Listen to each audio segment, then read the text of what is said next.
Thank you, Rupert, for joining us today. Thank you, Laura, for inviting me. It's a pleasure to be with you.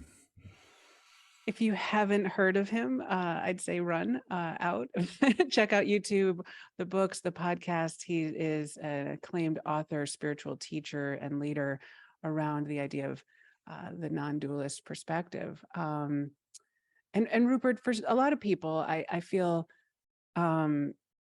who haven't come into contact with your information, you're one of those people that have described, I think, a very complicated topic with such ease and clarity. Would you mind taking our audience through this? What is the direct path, and how do they connect into this non-dualist perspective that you share with the world? You're right. It can seem very complicated. In fact, it's very simple. Let me start, before I respond to your question about the direct path, let me say something about the non-dual understanding, because the direct path is really the direct path to the non-dual understanding. So let's start with that. The non-dual understanding is the understanding that underlies all the great religious and spiritual traditions. Buddhism, Christianity, Sufism, all the traditions, and of course, it's expressed by different people in different ways, depending on where and when the understanding arose. And so this has given rise to a great proliferation of teachings and methods and disciplines and practices. But actually, the understanding itself is very simple. And the understanding that underlies all these traditions is the same, because people are the same the world over, essentially. So if we were to take 3,000 years of non-dual understanding and in all the traditions and to distill it into a single sentence, it might read something like this. Peace and happiness are the nature of our being, and we share our being with everyone and everything. Ooh, that's a beautiful sentence. If you've understood that, or if we've understood that, we've really understood the essence of all the great religious and spiritual teachings. That's the essence of what all of them are saying in one way or another. And the reason why the teachings become complex and so many practices and disciplines develop is because we all have various objections to this statement or difficulties with it. Mm-hmm. We wonder, for instance, well, if peace and happiness are my nature or the nature of my being, and my being is obviously present all the time, then why don't I experience it all the time? and so in response to this very legitimate objection, the teaching then begins to become more elaborate and begins to elaborate pathways whereby people may discover this understanding for themselves. But the actual understanding itself is very simple. Peace and happiness are the very nature of ourself or our being, and we share our being with everyone and everything. What is the direct path? The direct path, as it suggests, is the path by which we go directly to this understanding. Given that the understanding is about the nature of our being, mm-hmm. that it is experienced as peace and happiness on the inside, and that we share our being with everyone, that's the experience we know as love, the experience of our shared being. So it's experienced as peace and happiness on the inside and love on the outside. So the direct path is the path that takes us directly to our being. Now, what do I mean by that? Let's say you joined some kind of spiritual group or went to a retreat, and you were given a mantra to practice. When we practice a mantra, we're giving our attention to a sound. We're not giving our attention to our being. The sound is a an object, or albeit a subtle object, which is a kind of halfway stage. It takes our attention away from the 10,000 things we were previously paying attention to, and it gives us one thing to focus on. And then in time, the mantra fades and we sink back into our being. So that would be an example of an indirect path. Mm-hmm. And I'm not making any qualitative judgment about it. I'm not suggesting it's inferior, or it's more of a description. On the indirect path, we give our attention to a mantra, to the breath, to the pause between breaths, to a teacher, to a light, to an image, to etc., etc., etc. In the direct path, we go directly to our being. We don't go via an object or a teacher or a tradition we just go straight there. And could you lead our audience? There's so much here I want to unpack, so I'm going to just take my time. Would you lead our audience in that process? So if we don't need the mantra, the meditation, how do we go directly to that innate being? Okay.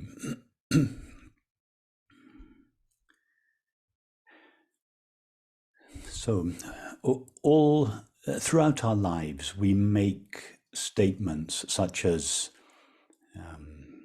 I'm 6 years old, or I am 27 years old, or I'm 43 years old, or I'm married, or I am single, or I'm a bus driver, or I am an artist, or I'm a doctor, or I am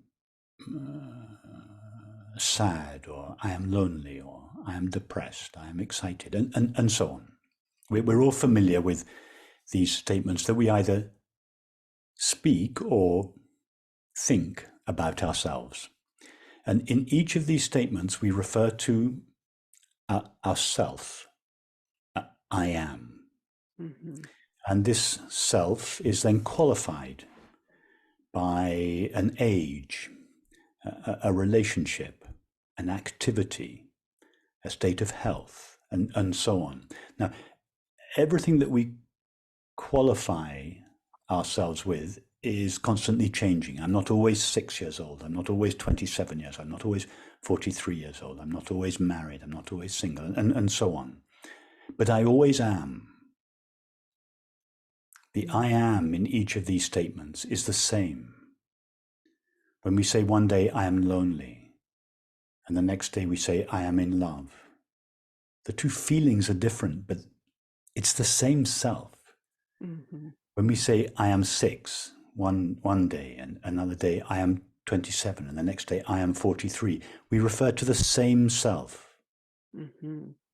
When we say I'm married one day and I'm single the next day, we refer to the same self. So the I am always refers to our essential self, that part of ourself that never leaves us, mm-hmm. that is consistent, that has been with us forever and will be with us forever. Everything else, the feelings, the activities, the relationships, the state of, these are all temporary. They're not essential to us.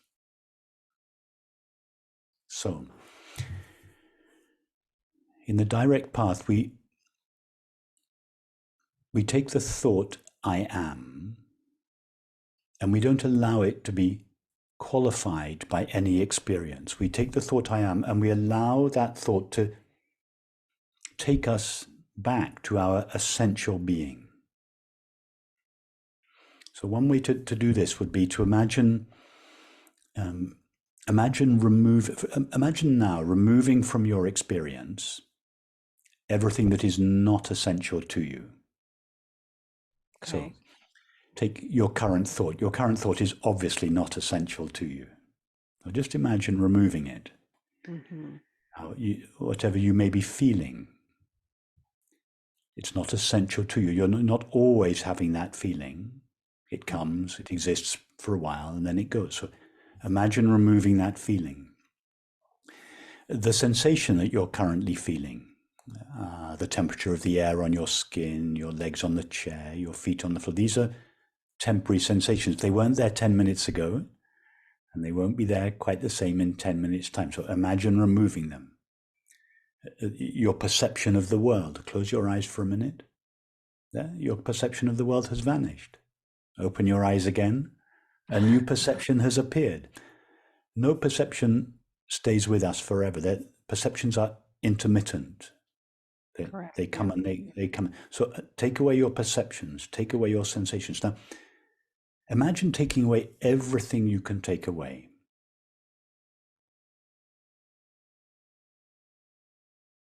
What's left?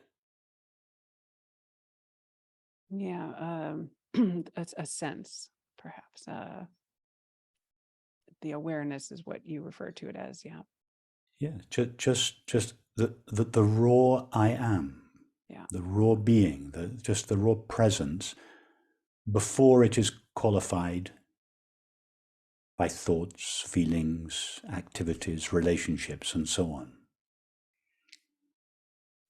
And in these essential qualities, it sounds like we can think of them as temporary. They're coming and going, whereas this presence is consistent. Exactly. When we say, I am cold, I am tired, I am lonely, I am an artist, I am a teacher, right? All the ways we qualify ourselves are temporary. Mm-hmm. But the self that is being qualified remains consistently present throughout all experience, throughout our lives. And the analogy that I sometimes use is the screen and the image. Every image in a movie is different, but the screen, which is the background of all the images and upon which all the images play, is the same background. And that background is by definition colorless. It's on account of the colorlessness of the screen that all the colors in the image are able to appear. Imagine if the screen was red. Only reddish colors would be possible. Right. But because the screen is transparent, all colors are possible. Because our being is, so to speak, transparent or devoid of qualities, sometimes said to be empty. It is for this reason that all experience can be added to it. If let's say your being was inherently sad, only sad feelings would be possible. All the feelings you ever had would be tinged with sadness. Right. Just like all the colors on the red screen would be tinged with a red hue. But no, it's because your being is colorless that you can feel sad one day, overjoyed the next day, lonely the next day, depressed the next day, in love the next day. The whole range of feelings and indeed experiences are possible precisely because your being, the one to whom they appear or in which they appear, is itself devoid of feelings, devoid of thoughts, devoid of an age, devoid of any qualities. It is transparent. So then we use words that we use these rather clumsy words to try to not to describe our being, because it can't be described, but rather to try to evoke it. So when I say your being is transparent or empty or silent or still, they're not really accurate words. But what I'm trying to do is to give you to evoke that recognition. Yes, my essential being is free of all qualities, free of all feelings. I experience sadness, but I am not myself sad. I experience loneliness, but myself, my being is never lonely. My thoughts may be agitated, but my being is free of agitation. And we sometimes describe that by saying its nature is peace. The absence of the agitation that qualifies characterizes our thoughts. And so this space, you sound like you're suggesting that it's like peace or like this or like that, but it's almost like when we place language on it, it's You're not absolutely quite right. sufficient. It Yes, reminds me of the T.S. Eliot poem, The Four Quartets. The yes, still yes. point in the turning world is actually a tattoo on my arm Oh, because lovely. I love that poem. Yes. yeah, but Yes. I was so struck by the idea of him trying to place words to this space, the still Yes, point, exactly. which is neither here nor there, or from or towards, but Oh, there it is. Yeah. that's exactly why we have poetry, because poems, as you well know, and of course all your readers well know, poems are not supposed to describe our experience. Their, their purpose is to evoke in us the experience that the poet is having. And the poet uses words not to describe their experience. On the contrary, they realize their experience cannot be adequately squashed into these clumsy symbols, words. And yet they're so skillful with their use of words that their words have this evocative power. And they don't describe the experience, but they take us to the experience. Uh-huh. Right. Right. And that's how we can locate it within ourself by something within us wakes up to the Exactly. knowing of what they're using to the Exactly. best of their ability Exactly. to describe. You Yeah. you can read a poem that if somebody asked you to explain it, you'd be lost for words. You can't. But when you read it, Yeah. exactly as you say, something wakes up inside and says, "Yes, I've always felt that, but I could never articulate it." But this poet has somehow managed to put words to it that's Close closer enough. to the experience that I could ever come by trying to actually describe the experience. So there is this, exactly as you say, this recognition wakes up in you. Mm, And that is the purpose of the poet, to wake up this recognition in us of something that we all know, but we had forgotten. yeah. That's why Yeah. if we didn't know the experience that the poet was referring to, we wouldn't understand it. It would just, the words would be gobbledygook. You're right. Right. But, And but, it but is very specifically like that. You try to tell your friend, well, it's really meaningful, this art or this experience, but when you put it to words, it's not quite right. And but there's yes, this innate felt knowing that you've come into something yes, truthful. But exactly. articulation is the goal for poets or philosophers, but it's not easy to get close enough. There was, I don't remember which Zen master it was. He said something like this: "If I speak, I tell a lie. But if I remain silent, I am a coward." Mm, beautiful. And so why a coward? Because you have But to a try, coward essentially. because you've touched something in yourself that you know is true, Yeah. that you know is absolutely true, that is not just the sum total of the contents of your personal mind. You've touched something that's eternal. You've touched something that is true not just for you but for everyone, and you feel compelled as a result to confess it. It's like your impersonal, your loving impersonal duty to speak it, and if you don't, you've shirked your sacred duty. Mm, Picasso said the same thing about art. He said, all art tells a lie, but it points to the truth. right. Beautiful. Yeah. Yeah. Because the frameworks that we have to speak to this space are always slightly inadequate to the experience of it.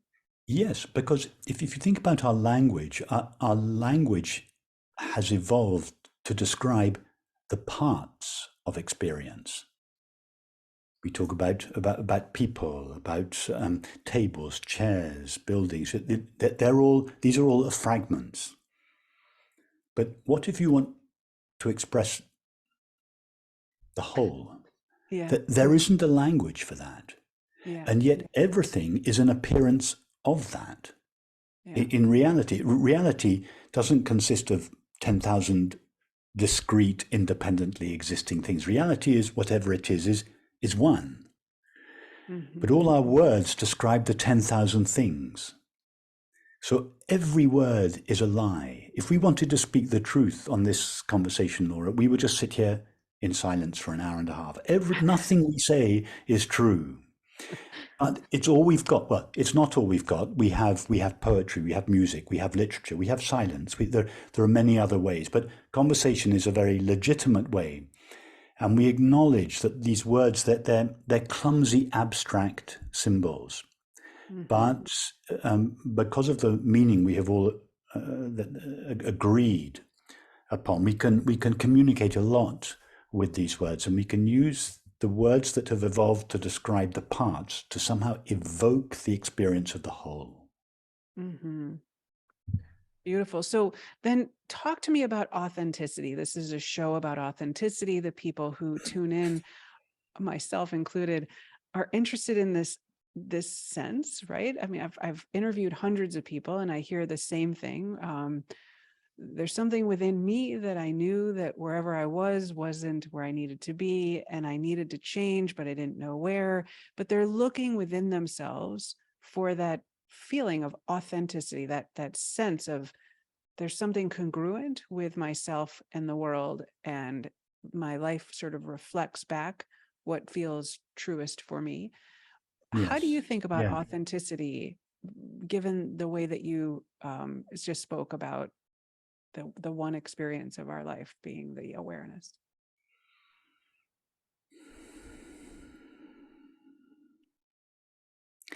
I think the more deeply we are in touch with our essential self or being,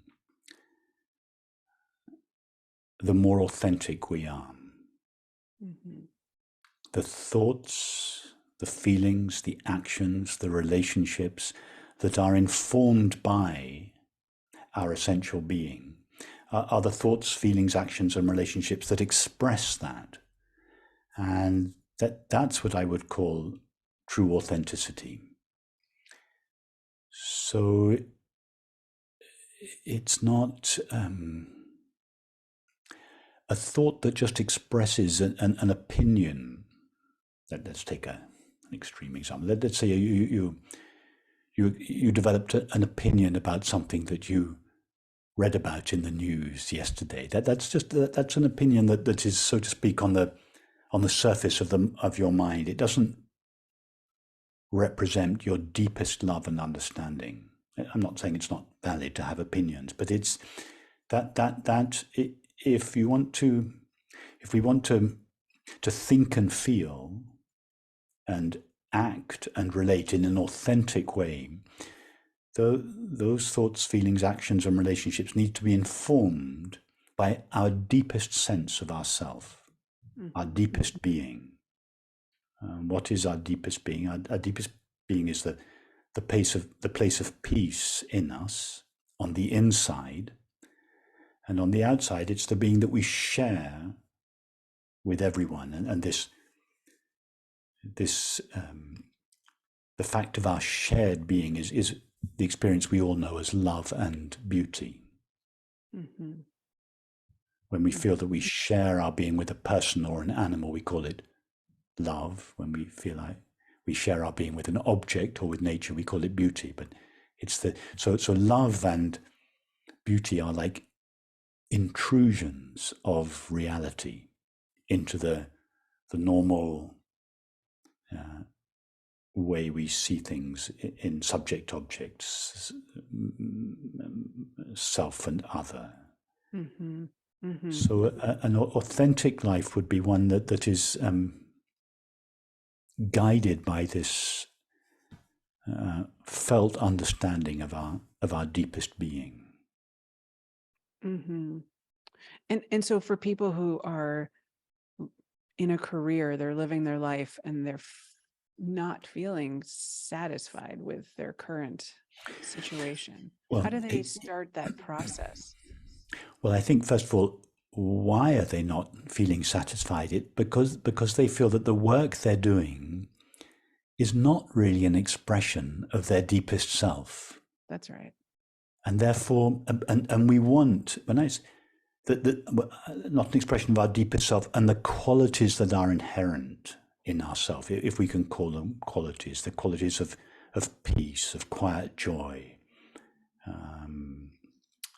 love, beauty, that if we feel that the work we're doing is not an expression of these qualities that lie in the very core of ourself, we feel that our work is somehow meaningless. We think, well, what am I really contributing to humanity? I'm not. I want to contribute something that is meaningful to humanity. I want to contribute something that brings peace, joy, love, justice, compassion, kindness, harmony, beauty into the world. Why? Because these are the qualities that are impersonal. They are innate in us. They are very intimate, but they're not qualities that come from. That they're universal qualities. They're qualities that lie at the heart of everyone. They're not just our own idiosyncratic qualities. They're the core qualities that all beings share. Mm-hmm. And there's this, if we're not living from that place, we feel that in a way we're cheating ourselves and cheating the world. We're not giving to the world of our fullest potential. And that feels unsatisfying. So we feel that my life is meaningless. It's not contributing anything. It's not fulfilling for myself. It's superficial. It's just functional, for instance. Yeah, because it's very interesting. Many people I've interviewed and my clients, it's like they could be doing something actually objectively meaningful, right? Their job perhaps as a doctor, or they're doing something that one might say has value, but for them, it's not truthful to them within their essence. And so it gives them that sense. Yeah. That's very true. But also the contrary is also true, that someone could be doing a job which outwardly appeared to be not very significant, not contributing some great quality to humanity. You might be serving tables in a cafe, or being on a till at a checkout till at a supermarket. So something, just a very ordinary job, but still in your work and in your dealings with the customers or clients, or you could be in each interaction, you could be conveying something that somehow, just with a look, a smile, a word, a brief interaction, could take people just momentarily to the deepest place in themselves. And such a person would feel that they were living a very meaningful life. And indeed, they would be living a very meaningful life. Yeah. Yeah. Yeah. So it's not always, just as you say, you can be doing work that appears to be very significant and contributing a great deal to, but you feel empty inside. Yeah. And you could also, to the contrary, be doing this apparently menial job, but actually be communicating peace and joy to people that you come in contact with. Beautiful. And as a result, you'd feel fulfilled in your work. I love it. So you have a new book. You are the happiness you seek. Yes. I love the title. Yeah. So while we talk about this, and I mean, as I mentioned to you, I'm a philosophy undergrad graduate student. I love this topic. I could go on and on and on, but in a more simple way, it is so challenging for people to locate happiness, authenticity, what we're speaking about. You mentioned early in the conversation that there's all these structures in place to help people, mantras, meditations, religions, etc. Why is it so hard? I mean, well, you know what, let me back up first. You've described happiness as this state, but I think people are confused between pleasure happiness and kind of a contented happiness. So perhaps you could first share how you define it exactly, and then why is it such a challenge for us? People aren't, Rupert, very happy, like in general. Yeah. They wouldn't describe themselves that way, I suppose. Yeah. Well, our culture has educated and encouraged us to seek happiness in objective experience, in objects, substances, activities, relationships, and so on. And I don't think any of your listeners would be listening to your podcast if their search for happiness in objective experience had succeeded. Right. Why would they need to come to your podcast if their actions, their objects, their relationships had completely fulfilled? They wouldn't need your podcast. No, the reason people are coming to they come to your podcast, to my meetings, and so on, is precisely because our search for happiness in objective experience has let us down. Mm-hmm. It hasn't led to the lasting happiness that we seek. And it's for that reason that we begin to seek alternative means, and that we end up coming to one of your podcasts or one of my meetings, and so on. So why does our culture educate and encourage us to seek happiness in objective experience? Simply because we have lost this simple understanding. We've lost touch with this simple understanding that happiness lies inside us.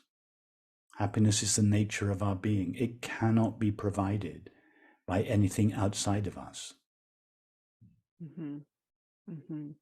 And you wouldn't describe the seeking of happiness outside of ourselves in shopping or like pleasure-seeking activities. It doesn't feel quite the same as the happiness that you're describing. Well, How do you see this? Pleasure is a physical experience. Mm-hmm. It's a sensory experience. You know, the sun on your skin is pleasurable. Mm-hmm. The taste of strawberries and cream is pleasurable. Uh-huh. But pleasure doesn't always equate to happiness. Mm-hmm. For instance, imagine eating too many strawberries and cream. Mm-hmm. That doesn't lead to happiness. But however, there is a connection. We do notice that when we seek an object, hoping to derive happiness from it, that when we get the object, let's use strawberries and cream as an example, but it might be an intimate relationship, a better state of health, more money, a house, and so on. Let's just use the example of strawberries and cream. It's true that when you get the object that gives us sensory pleasure, we do also experience happiness. And as a result of this, we conflate pleasure with happiness. So why is there this connection? It's because while we're seeking the object, we are by definition unhappy. We're in a state of seeking. We haven't yet found the happiness we want. So we're in a state of seeking. When we acquire the object that we're seeking, in this case, the strawberries and cream, the seeking activity by definition comes to an end because we've acquired the object that we were seeking. So when the seeking activity comes to an end, the unhappiness comes to an end. Mm-hmm. And in that moment, we experience happiness. What are we experiencing in that moment? We're experiencing our being. We're tasting our being, which was always present, but it was veiled by the seeking mind. So that the acquisition of the object, the strawberries, the intimate relationship, whatever it is, the activity of the object doesn't deliver happiness. It puts an end to the activity of seeking. And at that moment, the mind collapses and we taste our true nature of happiness. But we wrongly attribute the happiness to the object acquired. And hence this cycle of seeking happiness in objects builds up and eventually leads to, or may lead to addiction. If this were not the case, Laura, there would be a different kind of happiness for every experience. There'd be a particular happiness that you feel when you have strawberries and cream, and different kind of happiness when you feel the sunlight on your skin, the different kind of happiness when you meet your intimate, but that's not the case. Happiness is always the same experience. When we were 6-year-old children, when we were 16-year-old teenagers, when we were 26 and 36, whenever we experienced happiness, by whatever means it seems to have been brought about, the happiness itself is always the same experience. Why? Because we're always tasting our being, which is always the same. I'm having a moment that really landed for me. The seeking that you're spending all of that time. So okay, let's say you are in search of something in your life, you'd like something. How do you spend that time without the seeking quality and that unhappiness so that you can not have these long phases without? Yeah.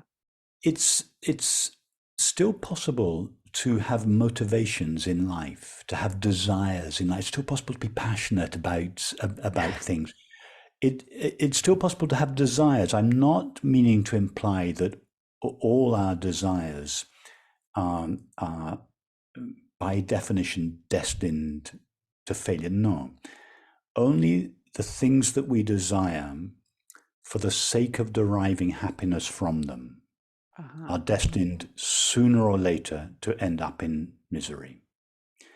But there's another source of desire. You can have a desire that comes from fulfillment, that comes from peace, that comes from love. So you can feel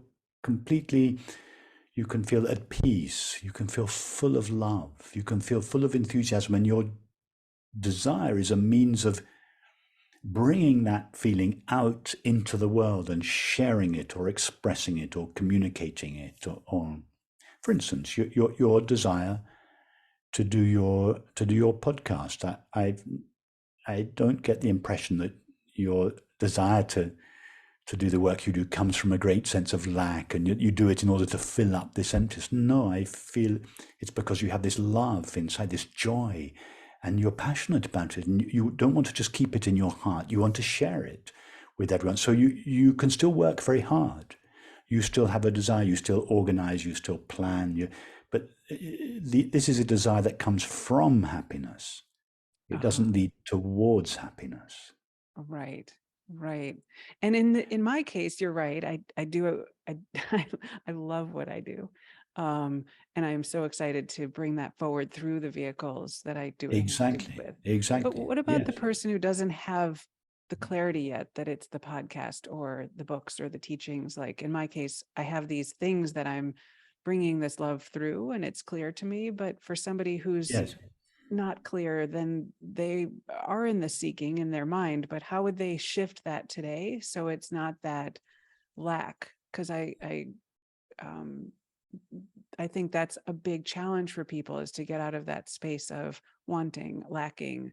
Right now, your view is that it's possible to not. We can't just cut off our desire for object. If we feel this sense of lack inside, and as a result, we're seeking objects or substances or activities or relationships, we cannot successfully just discipline the mind and say, don't do that. People have tried to do this in spiritual practice, and it just creates so much frustration and conflict because the impulse to seek happiness in the object or the substance is still there, and you're just denying that impulse, which is like putting building a wall in a flowing river. It just creates so much pressure and tension, and usually the river wins in the end and the wall comes tumbling down. So this is not a way of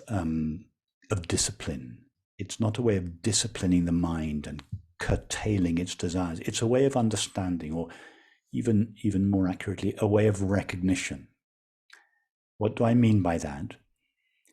Can we, let's do this experientially and not just philosophically. Can we go back to the little exercise we did at the beginning of the conversation where I suggested removing everything, all the layers of experience that are not essential to you, your thoughts, your feelings, sensation, perceptions, and you just, all that remains is just being, just aware being. Now, if you would, I mean, we've already discussed and understood that we can't really describe that being, but given that, do your best. Try to use words that would most accurately describe the quality of your being after it has lost all the characteristics that it derives from objective experience. What words would you use? Mm-hmm. I would say spaceless, timeless, Yes. a presence. Yeah. Yeah, it's sort of everywhere and nowhere at the same time. Yes. That Yes. quality to it. And there's a neutrality to, Yes. yeah, Yes. the Is there any agitation in it? no. What would be the common word to express the absence? If you would, instead of describing that in the negative, how would you say that positively?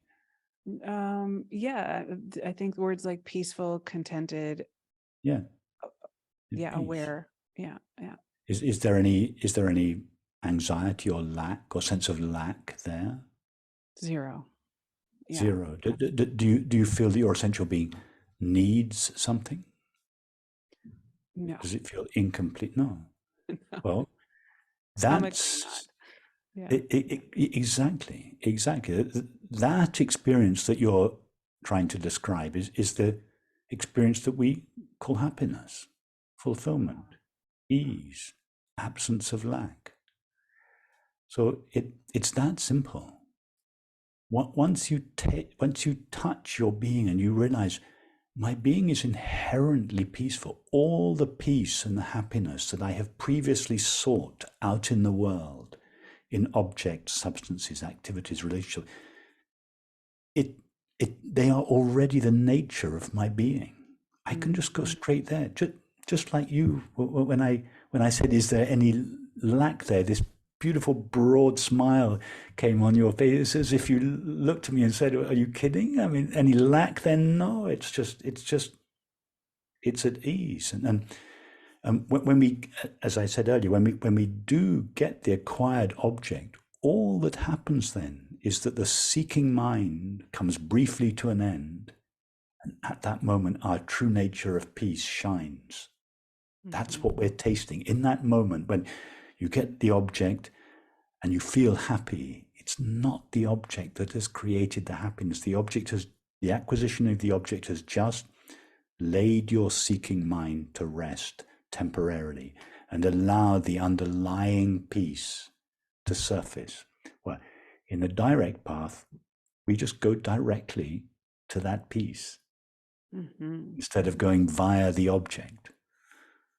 And so is it your belief that if people were to connect into that space more frequently, then they'd and live their life as often as possible from connecting into that sense, that being state, that's the starting place for those who Absolutely. are struggling? Absolutely, yes.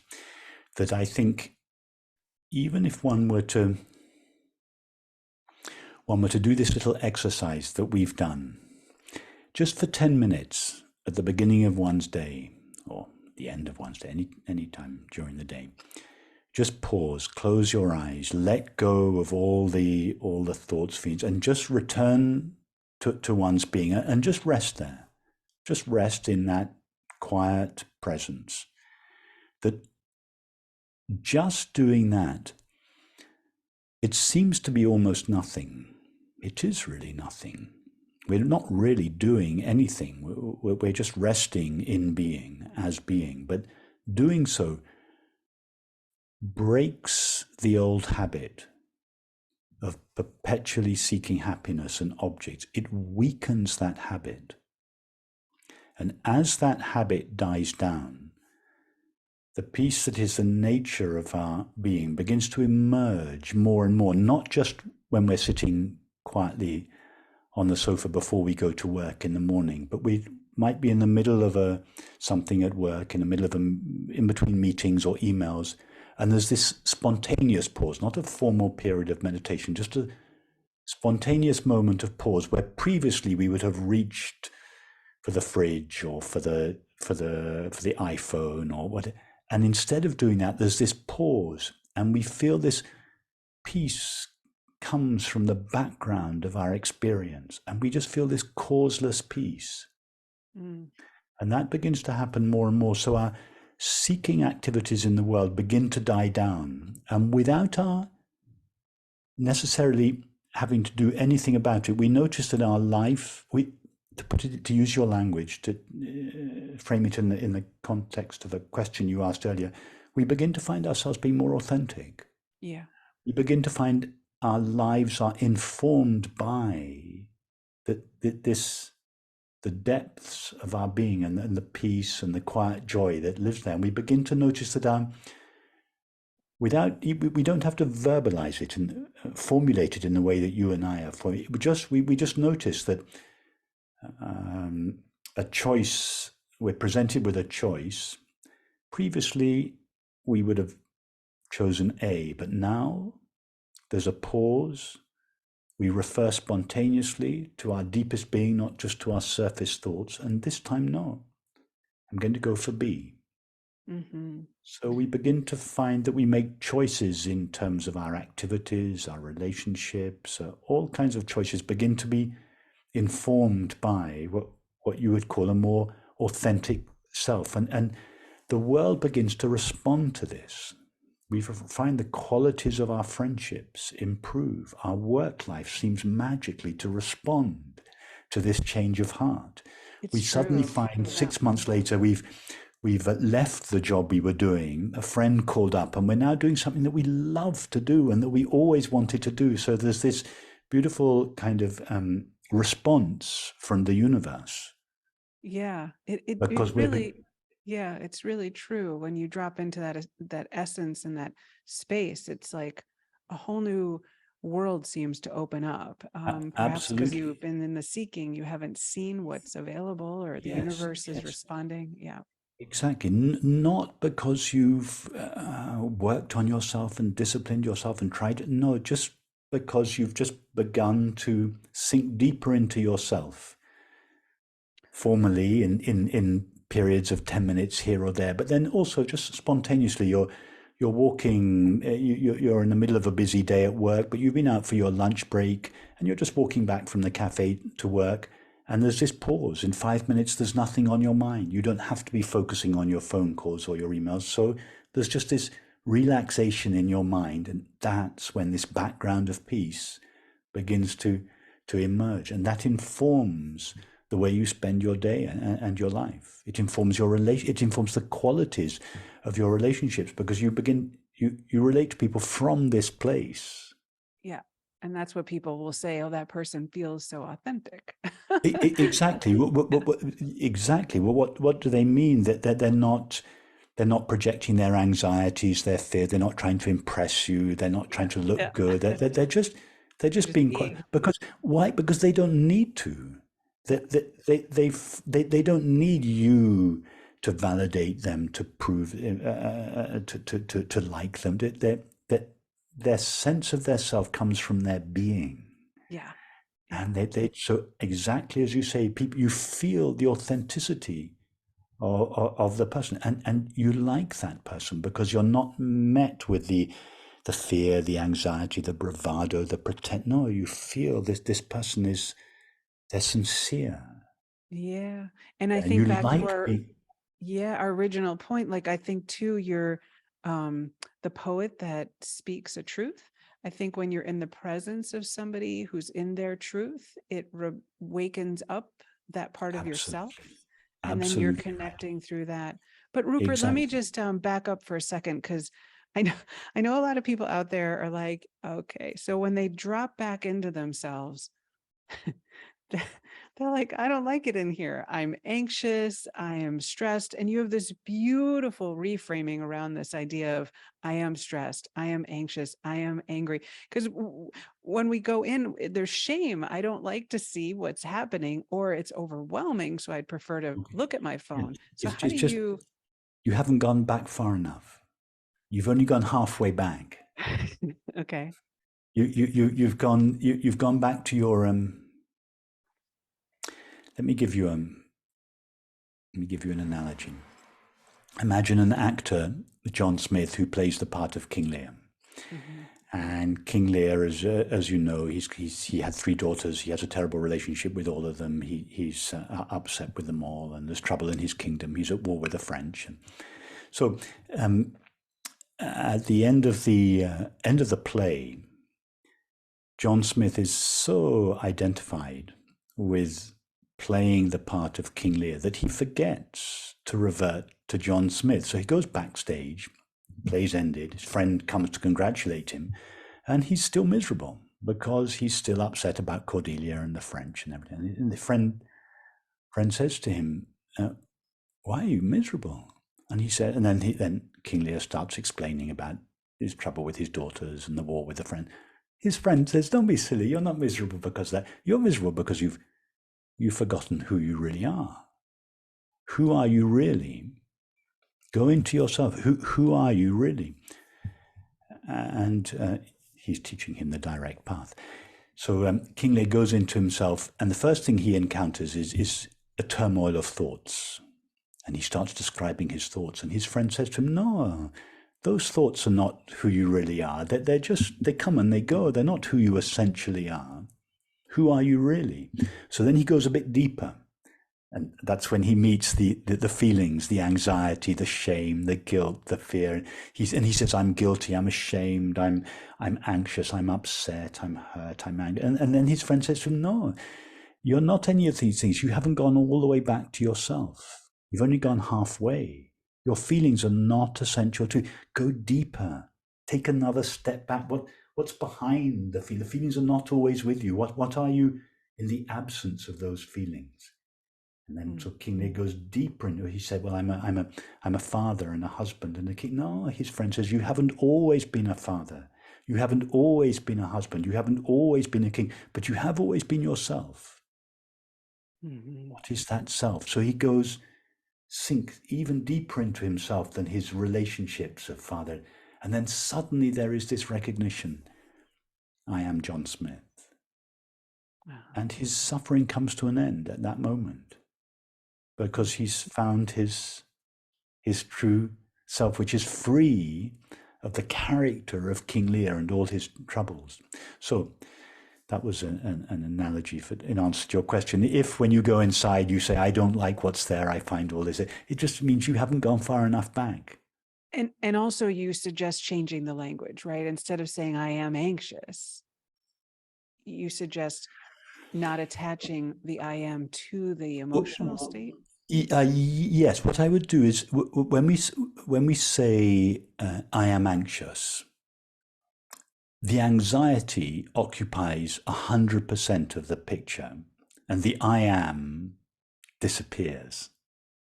Well, what I would recommend is relaxing the focus of the attention from the anxiety and emphasizing the I am, emphasizing your being.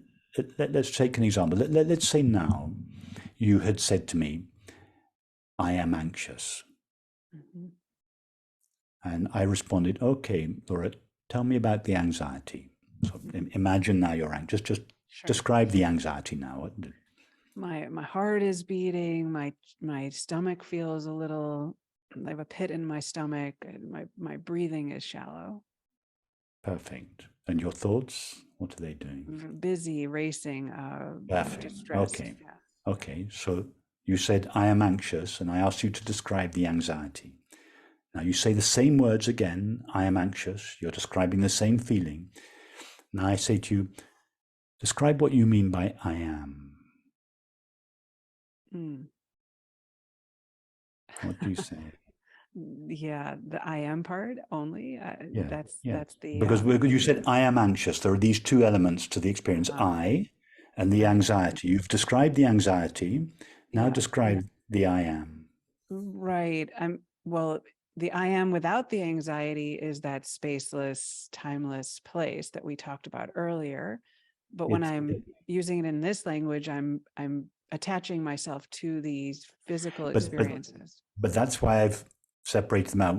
We've said, I am anxious. Uh-huh. So these two elements, I'm trying to distinguish between the two elements. So that's Gotcha. why I asked you, first of all, describe the anxiety. I see.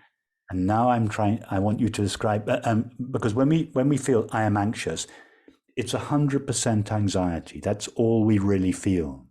That's We right. neglect the I am. Mm-hmm. So I'm trying now to, in the experience, I am anxious. I'm trying in an actual practical way to get you to, first of all, to describe the anxiety. That's easy. You describe the experience we all know. But now I want you to take the same experience, I am anxious. I want you to emphasize the I am and to actually make you describe it. The only reason for asking you to describe it is because you actually have to go there Right. to, Yeah. to say it's peaceful, I am it's peaceful. I open, am it's spaceless, it's open. it's Yeah. space. So that's what I mean by emphasizing the I am. You say I am depressed. Mm-hmm. So we describe the depression. It's dark, it's heavy, it's lonely. What about the I am? If we were Mm-hmm. just to describe that, it's like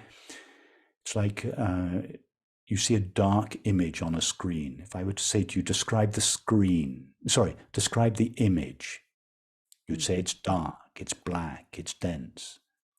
Now, keep looking at the same image, and now I ask you, describe the screen. Mm-hmm. You say it's transparent, it's colorless.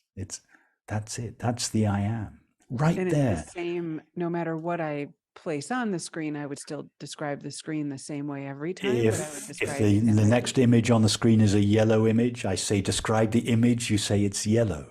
I say ask you describe the screen, it's transparent, it's right. empty. Uh-huh.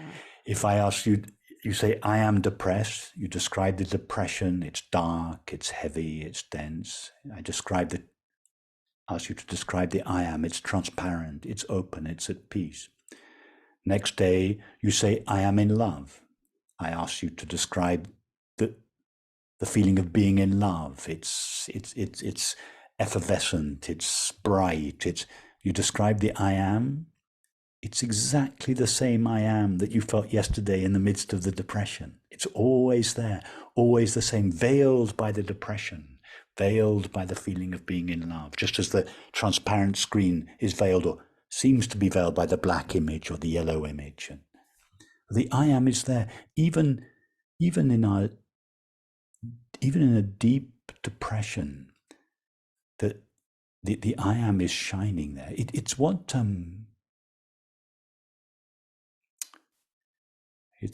Albert Camus, the French writer, said, what he meant when he said, in the depths of winter, I finally realized that there is in me an invincible summer. It's what the German mystic Meister Eckhart said when he said, there is a place in the soul that has never been hurt. That's what he was referring to. Mm-hmm. So what Even is if the difference between the soul and the awareness? Do you the use soul that? in this context, he means the mind. The Uh-huh. soul would be the religious word for the mind, which would be the contents, which would be and the awareness would be the essence of the mind. Mm-hmm. So it's like saying, if let's say you're looking at my image now, and there's an aspect of the image that you're looking at that is completely pristine. What is that? It's the screen. Mm. The image is not pristine, but there's one element of it, namely the transparent screen, that is colorless. So the soul would be in this context, the mind, the image, whereas the awareness, which is synonymous with being, would be the transparent screen. Mm-hmm. Our essential being. And do you distinguish between the authentic self, the awareness self, the soul self? Like, do you use these words interchangeably? Like, do you believe that there's I use the words awareness, consciousness, and being synonymously. Mm-hmm. I use different words depending on the either on the context of either on the language in which someone has asked the question or the context in which I'm speaking. The authentic self, I think I would use more in relationship to the character rather than the essential self of being or awareness. So if I was referring to somebody's authentic self, I would be referring to a character whose thoughts, feelings, actions, relationships were informed by their essential self. Yeah. So if you say, she's so authentic, I wouldn't then be referring just to pure awareness or pure being. I'd be referring to the character which expresses the qualities that are the nature of her essential being: peace, joy, intelligence. Yeah. And those qualities of peace, joy, and intelligence, they express themselves in activities such as kindness, compassion, tolerance, justice, and so on. So these would be human expressions: kindness, tolerance, justice, compassion. These would be human expressions of qualities that are, you could say they were sacred qualities. They are the eternal qualities. Yeah. The qualities of being. And Rupert, you said something that changed my life. I was so grateful to hear you speak to it. So I'd love for you to share with the audience in your words, because I won't do it justice. But so much of this, so much of the philosophy spirituality world talks about the great illusion, right? That we're living in this space where we are, this isn't real, right? And that sort of has this slippery slope quality into nihilism, like nothing matters. And it's really bothered me. And I heard you speak to it, that it's always bothered you. Because I don't want to, Laura Coe is here. She's living, she's meaningful. And I got into this Laura, big debate with you myself. put your finger on it. The way you formulated the question, you conflated, and I did this for 20 years. It troubled me, just like it's troubled you. We equate something that is illusory with something that is not real. That's the mistake. So when we hear in the spiritual traditions, the world is an illusion, what we hear is the world is unreal. Right.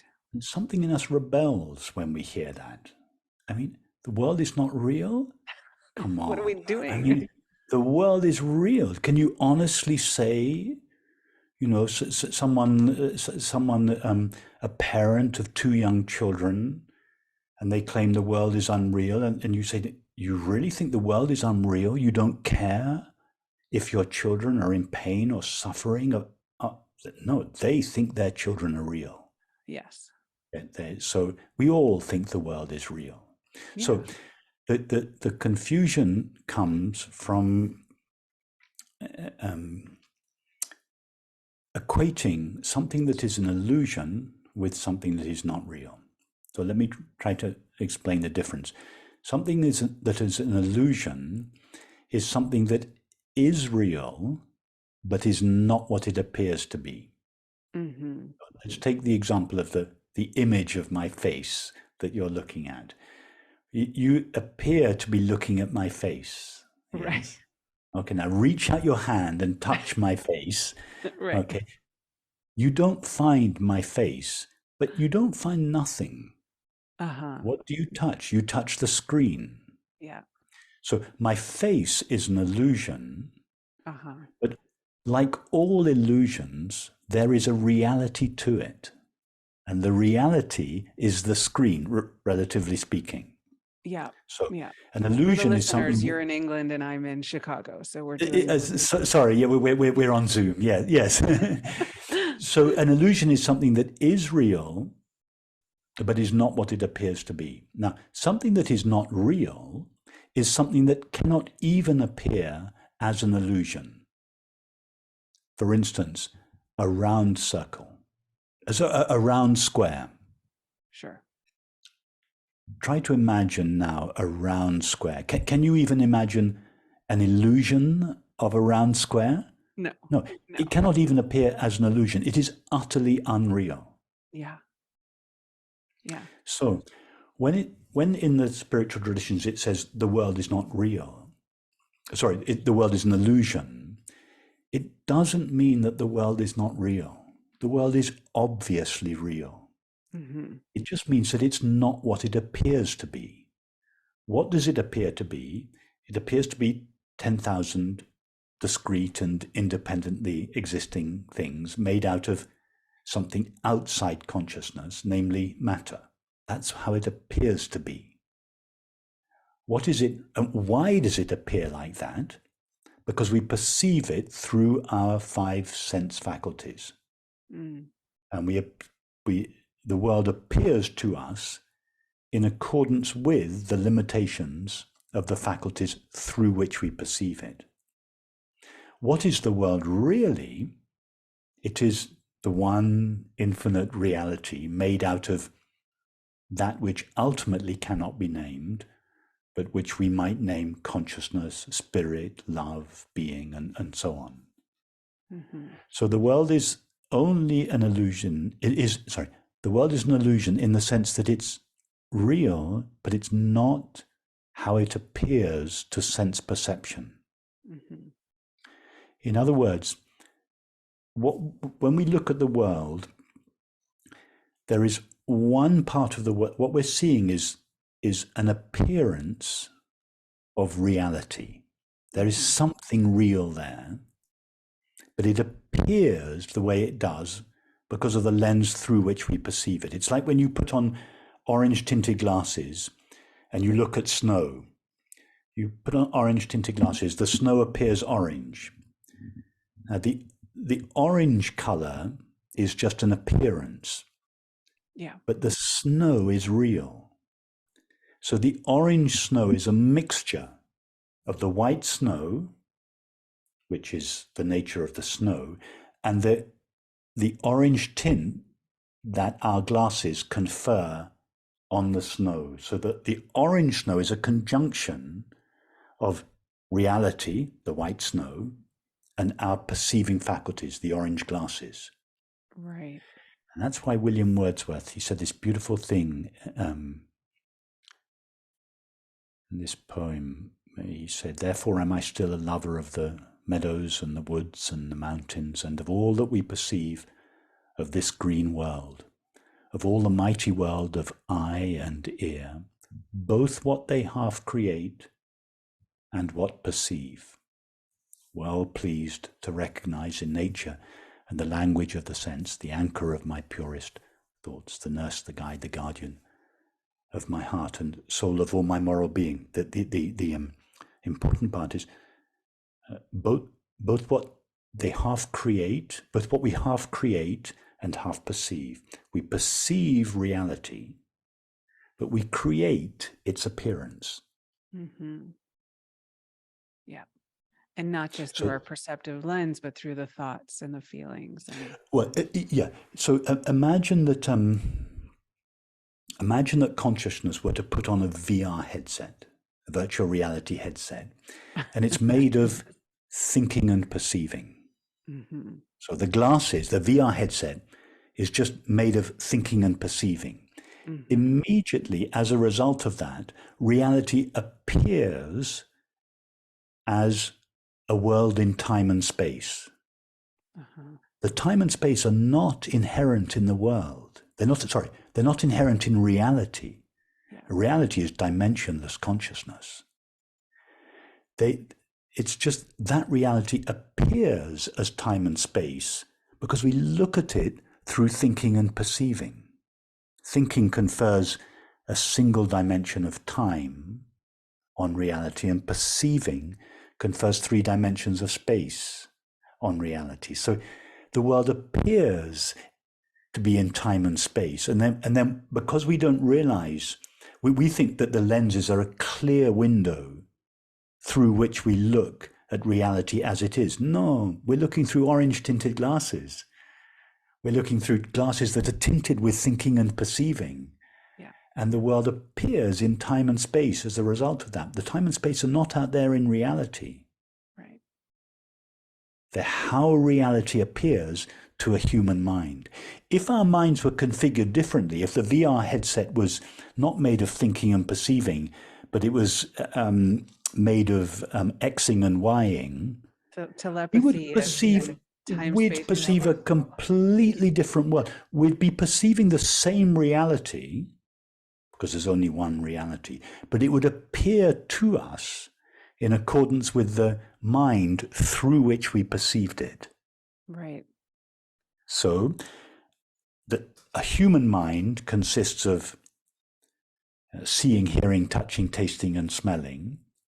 Surprise, surprise, the world appears to us as sights, sounds, tastes, textures, and smells. If our minds were made of Xing, Ying, and Zing, then the world would appear as X's, Y's, and Z's. Right. We'd see a completely different world. We'd be looking at the same reality, but it would appear different to us. Yep. And that's the whole proverbial tree in the forest, right? And Yes. so, Rupert, this question about love, at the core of everything is love, oneness. Yes. People Being. confuse romantic love and this Yeah. love. How do you describe this love that you're speaking of?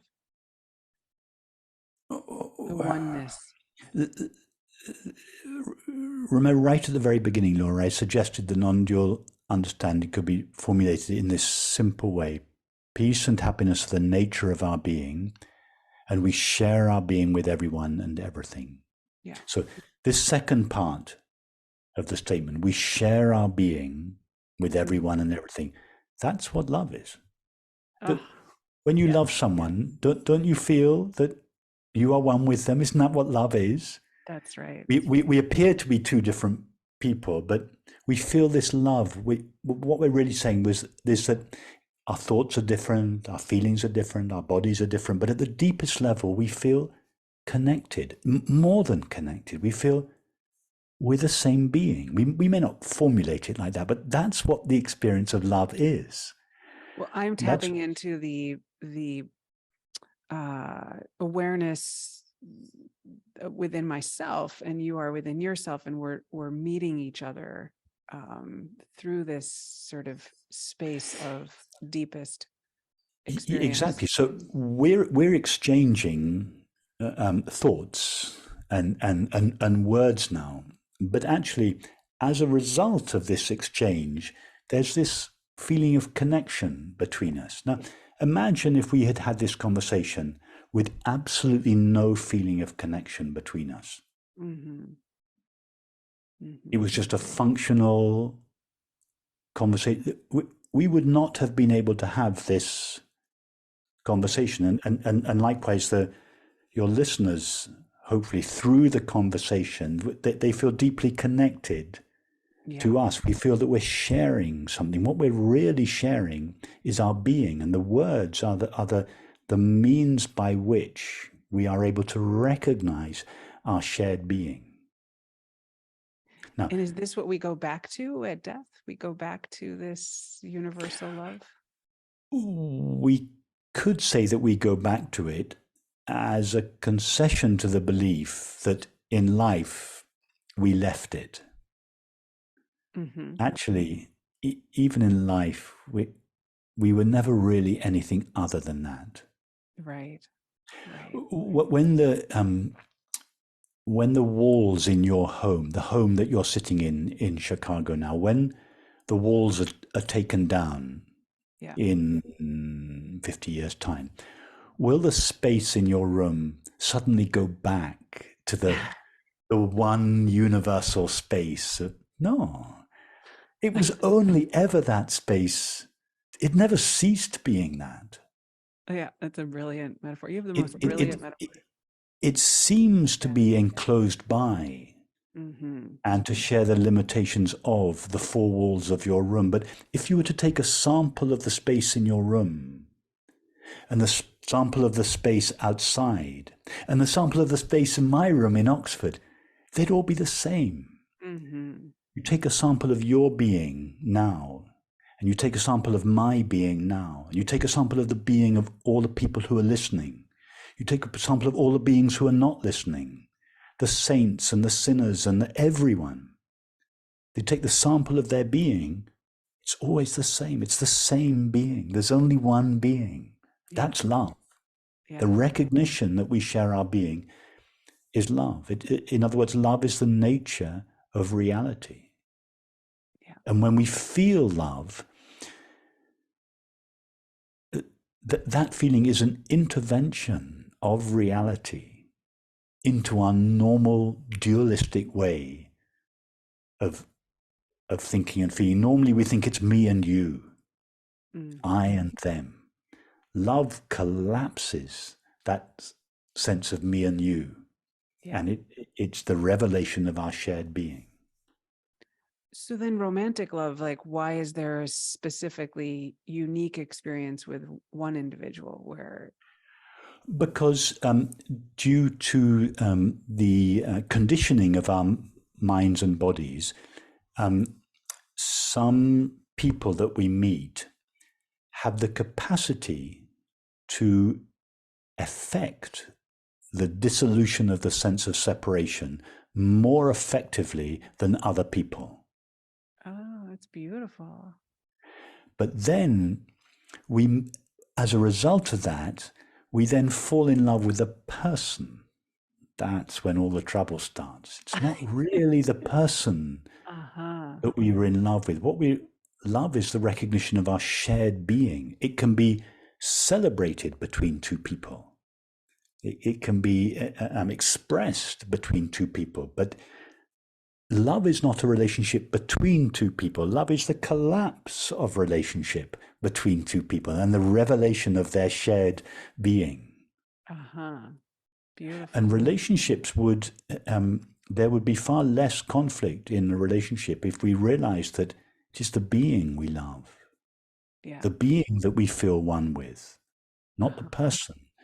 The person is there to celebrate that shared being. And there are all sorts of different ways of celebrating this shared being in different types of relationship. You celebrate it with your parents in one way, with your children another way, with your neighbors another way, with a stranger another way, and with your intimate partner another way. But they're all, however we express it in these different ways, they're all ways of sharing and expressing the same shared being.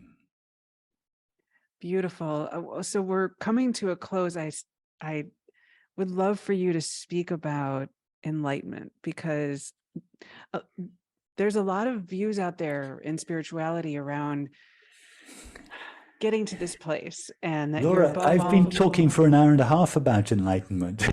Right, I know, but I just want you to finish with dispelling this one part, right? No, you're absolutely right, and